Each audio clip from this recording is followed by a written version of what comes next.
Hello students, in this class we are going to discuss about role of communicators. Communicator may be an individual or group or a social system. In each case, the source may be either represent itself or may communicate on behalf of someone else. The communicator in the context of extension education refers to all those change agents, extension worker, scientist, administration, planners, key communicators who individually or as a group are communicating in person or through a mass medium with rural people on behalf of an extension agency. Who the communicator is, what he says or does not say, his status, his position, vice versa receivers, his creditability, reputation and receiver expectation and past communication experience with him. All these are likely to influence his communication performance. The communicator is that person who initiates the process of communication. He is the source, originator or sender of messages. He is the first to give expression to a message intended to reach an audience. The communicator is that person who initiates the process of communication. He is the source, originator or sender of messages. He is the first to give expression to a message intended to reach an audience. Communication behavior. The communication behavior of a communicator may be defined as his expression of results from information seeking, information processing and information dissemination behavior. There are several factors which affects the communication behavior. Some of these have been listed by Berlow. Important among these factors are communication skills, attitude, knowledge level, position within a social cultural system, relationship with the receiver, purpose or intention, roles and rules, law of large numbers, implication on behalf of, communication competence. Some of these factors are likely to overlap. Communication skill. As Berlow in the year of 1960 pointed out, there are 5 verbal communication skills. 2 of these are encoding skills, writing and speaking, while 2 of them are decoding skills, reading and listening.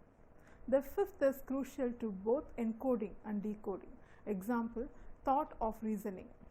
There are some other encoding skills also, such as painting, drawing and gesturing. What we say about writing and speaking can be generalized to the other encoding skills as well. As source encoder, our communication skills determine our communication behavior in 3 ways.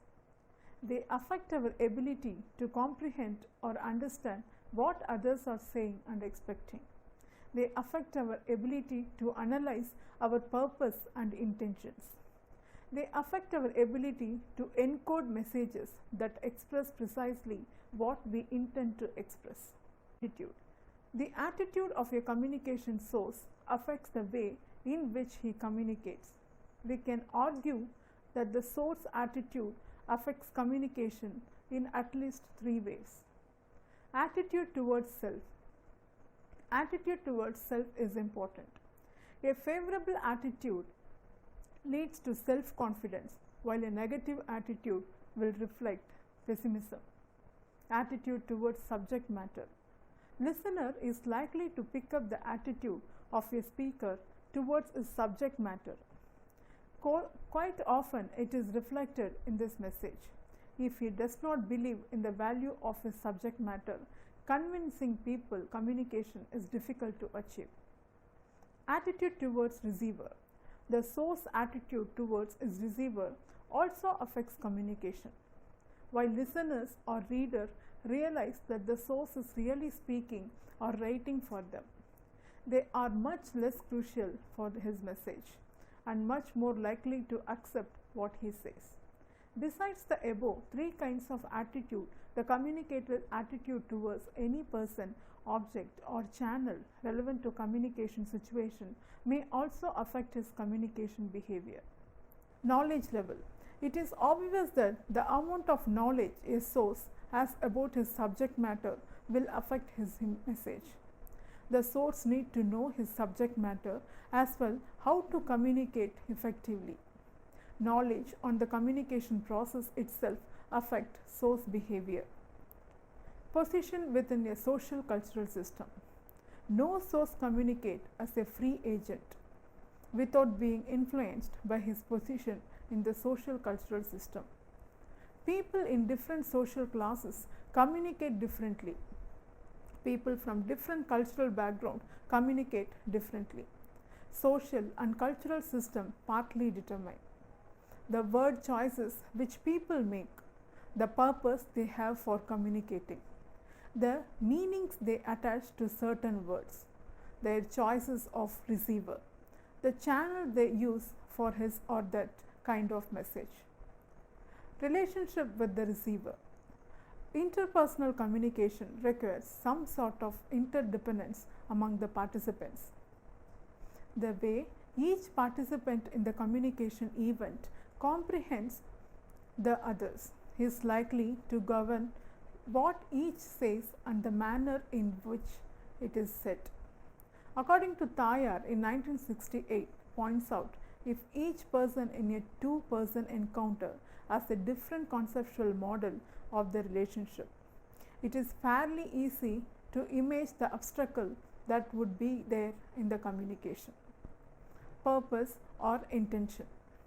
Purpose or intention is that although taking may serve no useful purpose, communication always occurs in the service of some need to be psychological system.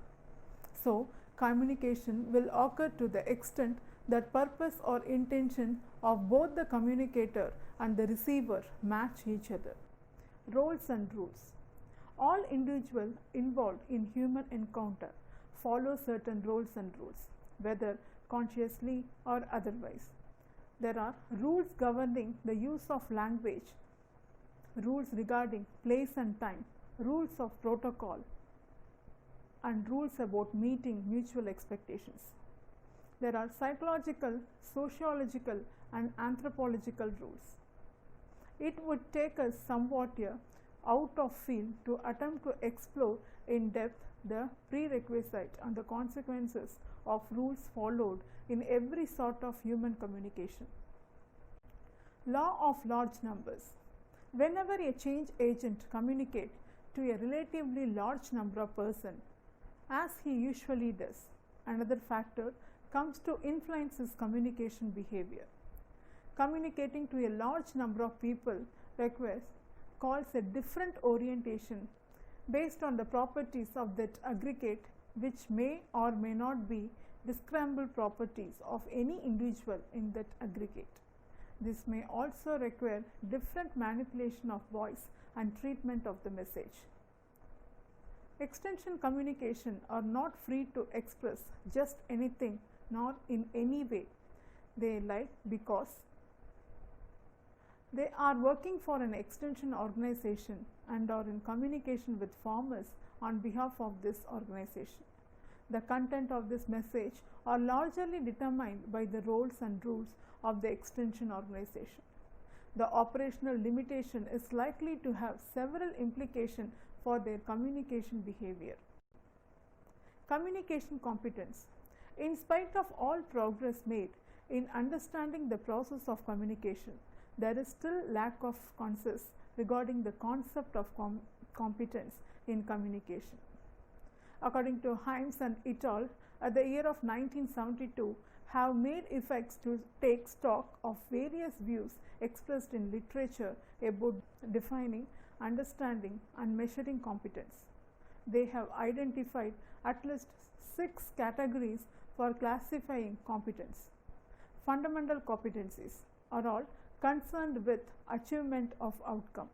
Linguistic competencies and communication competency are message focused rather than outcome focused and attempt to explain message behavior. Nature of communication competencies. Communication competencies in interpersonal communication has been referred to the ability to engage in appropriate and effective communication, the ability to convey accuracy in meeting, purposeful, strategic message, appropriate to the interaction context, etc. As such, it is clearly broader in scope than linguistic competencies. According to Himes, communication competency is an individual ability and hence extended beyond knowledge to language. It includes the ability to process information cognitively and the ability to explain and predict human behavior. In other words, it is ability to perform as well as knowledge of how to perform. Sequences of extension communicators' role. According to the Rogers and Shoemaker, in 1971, the sequences through which an extension communicator introduces new ideas comprises 7 stages. Develop need for change. An extension worker is often initially required to help his clients become aware of the need to alter their behavior. This is especially true in developing countries. Second one, establish a change relationship. Once a need for change is created, the extension worker must develop a rapport with the audience. He may enhance his relationship with his receiver by creating an impression of credibility, trustworthiness, and empathy with their needs and problems. Farmers must accept the extension worker before they will accept and innovations he promotes. Diagnose the problem. The extension worker is responsible for analyzing his client's problematic situation in order to determine why existing alternatives do not meet their needs. Fourth, create intent to change in their clients. After an extension agent explores various avenues of action that his clients might take to achieve their goals, he should encourage an intent to change, a motive to innovative. But the change must be client-centered rather than a change of change's sake. Here, the extension agent's role is to provide repeated motivation to farmers and rural people. Fifth one, translate intent into action. An extension worker seeks to influence his client's behavior in accordance with the recommendations which are aligned with the client's needs. In essence, the extension agent works to promote compliance with the program he advocates. This involves not only establishing comprehension and acceptance of the message by farmers and rural people, but motivating them to effect behavioral changes. Sixth one, stabilizes change and prevents discontinuance. Extension workers may effectively stabilize new behavior by directing reinforcing message to the farmers who have adopted his recommendation, thus freezing the new behavior. This assistance frequently is given when the client is the trial decision or confirmation function in the adoption process. Seventh one, achieve a terminal relationship. The end goal for any extension communicator is development of self-renewing behavior on the part of his clients. He should seek to put himself out of business by developing his clients' ability to be their own change agents. In other words, he must seek to shift the clients from a position of reliance on him to reliance on themselves. Communication activities. According to Banja in 1987, has reported communication activities of agricultural administrator as the percentage of their time utilization.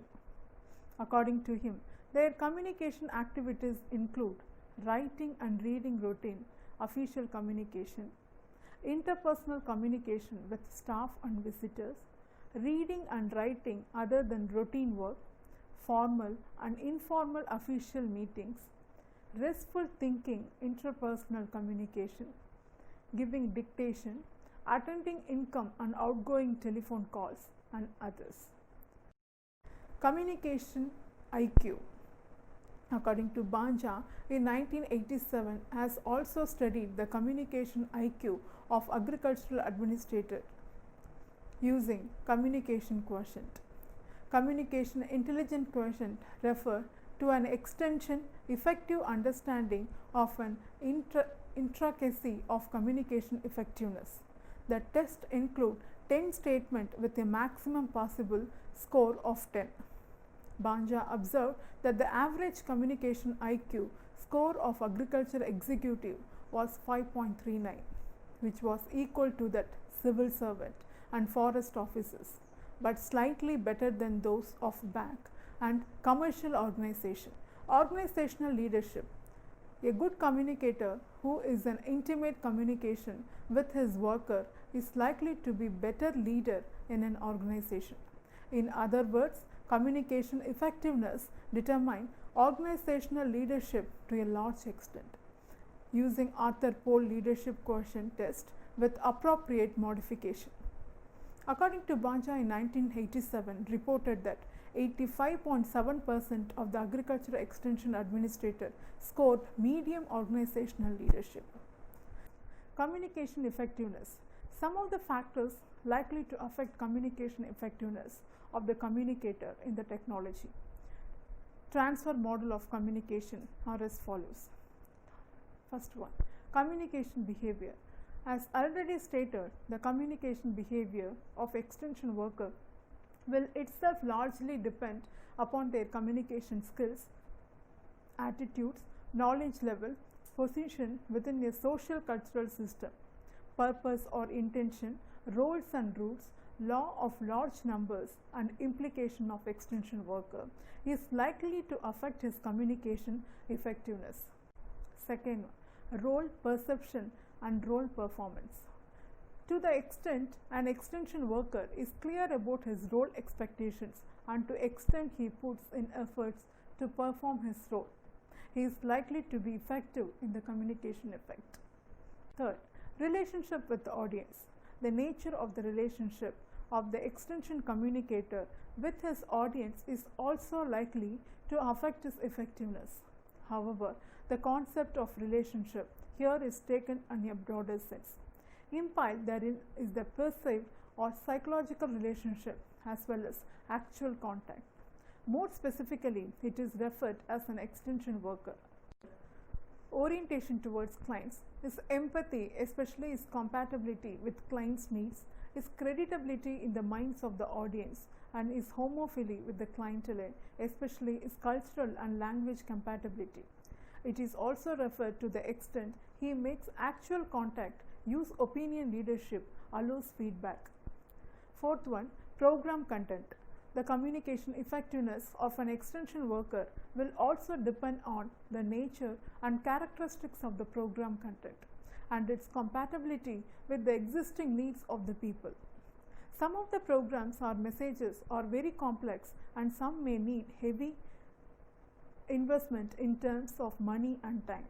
On the other hand, some messages are quite simple and easy to adopt, whereas it may be relatively easy to communicate effectively. Programs that are simple, communication of complex messages difficult, challenging and time consuming. Improving oral communication. Extension worker depend very heavily on oral communication for technology transfer to farmers. Oral communication refers to not only to the use of spoken language but also facial expressions, body movements, gestures and voice manipulation in terms of intensity, pitch, tone, etc. for communication. An effective oral communication should be able to achieve comprehension, understanding, perceived utility and validity and lasting impression of the message in the minds of the listener. Clear objectives. In order to be effective in oral communication, one must first of all be clear about the objectives to be achieved. This will help him knit his message around the objective. It is assumed that an extension worker, because of his training, expression, role expectations, etc., has the ability to use appropriate language for communicating his message and is able to clarify, perceive the objective he wants to achieve in any communication situation. Good relationship with receivers. In any communication encounter, the communicator and the receiver are independent, both physically and mentally. It is therefore pertinent for an extension worker to establish a good functional relationship within the receivers in order to secure a good response to his message. For this, a number of factors such as good rapport, positive attitude, pleasing personality, language compatibility, degree of previous contact, ability to listen and analyze problem and perceived credibility, etc., are likely to influence reception, interpretation and response to the message on the part of the receiver. Effective delivery.